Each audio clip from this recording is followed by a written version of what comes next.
If you're a football X's and O's guy like me, you got to hang around this video because I've said for years that offensive schemes are dead in football, and I've finally found a way to actually prove it. Every play caller is trying to do the same thing nowadays. Air raid folks are trying to establish pro-style run schemes, and pro-style folks are trying to establish air raid passing concepts, and traditional spread folks, they're just trying to pick the best from both sides. Nowadays, it comes down to who can blend it the best. So I came across this graphic and it's amazing. It allows us to actually break down the specific routes that teams are running. And you'll be surprised, at least I was, of the teams that get paired together with one another. This graphic is from Bud Davis. He's the host of Gators Gameday, which is a Florida podcast. He ran an analysis of every route, not just targets, but every route that every team in college football ran last year. We have teams on the y-axis and routes on the x-axis. If a box is dark red, that means that that team is in the top percentile for how often they run that route. If the box is a dark blue, that means that that team is in the bottom percentile compared to other teams across college football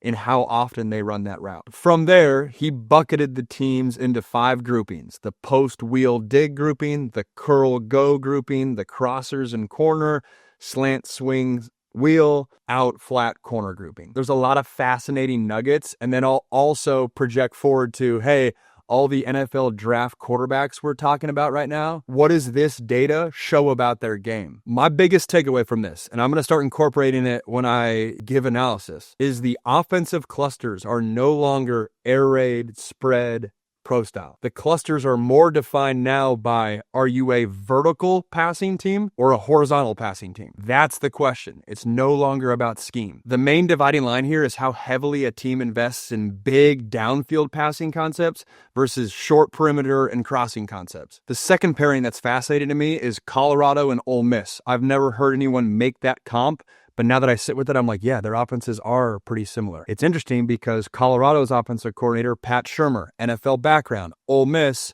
Charlie Weiss Jr. is their play caller, but Lane Kiffin, with a pro-style NFL background, he's a factor in that. 2 guys with NFL backgrounds now working to install that into the college game. What's their most popular route? The post route. They don't run a lot of go balls. Why posts instead of goes? Well, when you look at pro-style offenses, oftentimes they're calling plays to load up for a shot call down the field. That's just kind of part of their DNA and their cadence. Oftentimes those shot calls are dialing up a deep post down the field. Some sort of play action, crosser, and deep post. That's like a staple pro-style concept. You're seeing that here with the data from 2 NFL offensive minds. And the last pairing that's interesting to me is this crossers and corner section with Oregon and Texas, Will Stein and Steve Sarkisian. Again, 2 of the guys that are viewed as the top play callers, or 2 of the top play callers in college football. Georgia and Nebraska has some similarities. And honestly, this is just cool from personal experience because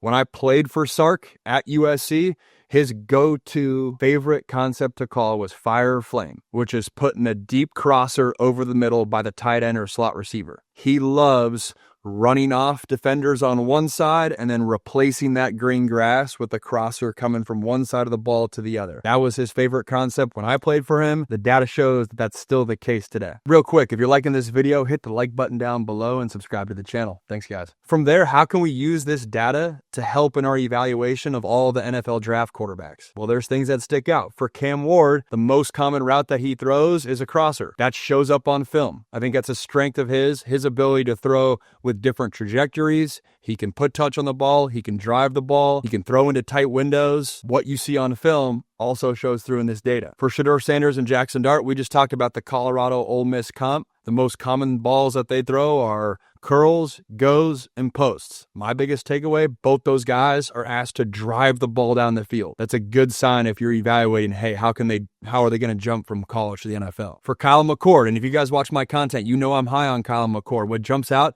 his least common route that he threw was a swing route. That's a big deal because he had a completion percentage last year of 66%. Oftentimes when guys are getting to a good completion percentage, it's because they can rely on little bubble screens and swings. That wasn't Kyle McCord. He also was asked to push the ball down the field and make tough throws on a consistent basis. His most common throws were a post, a wheel, and a dig.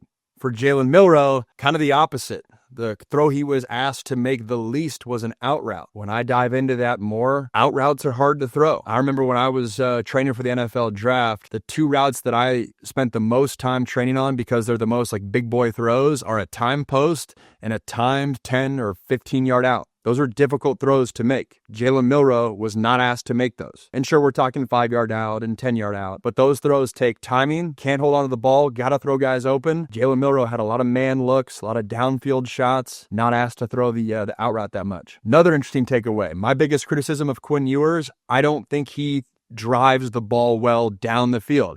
His least common route that he throws is a seam route. Seam routes, you have to drive the ball down the seam. Dylan Gabriel, most common routes, crossers and corners. Least common route, comeback. Again, that aligns with the evaluation for him. Arm strength, maybe not a strength for him. I know he was tested at a high miles per hour at the Senior Bowl, which was interesting. But again, maybe that narrative comes from when you turn on the film, not asked to throw comebacks, not able to showcase that arm strength. And then the last little nugget, Will Howard, Ohio State. Least common route is a go ball. I don't think that's because Will Howard can't throw the go ball. I think it's probably more so because defenders were just scared shitless of getting beat deep by a Jeremiah Smith. But for a route that you see all over college football, interesting that Will Howard, Ohio State, didn't throw that many go balls. My biggest takeaway from this, and I'm going to start incorporating it when I give analysis, is the offensive clusters are no longer air raid, spread, pro style. The clusters are more defined now by, are you a vertical passing team or a horizontal passing team? That's the question. It's no longer about scheme. The main dividing line here is how heavily a team invests in big downfield passing concepts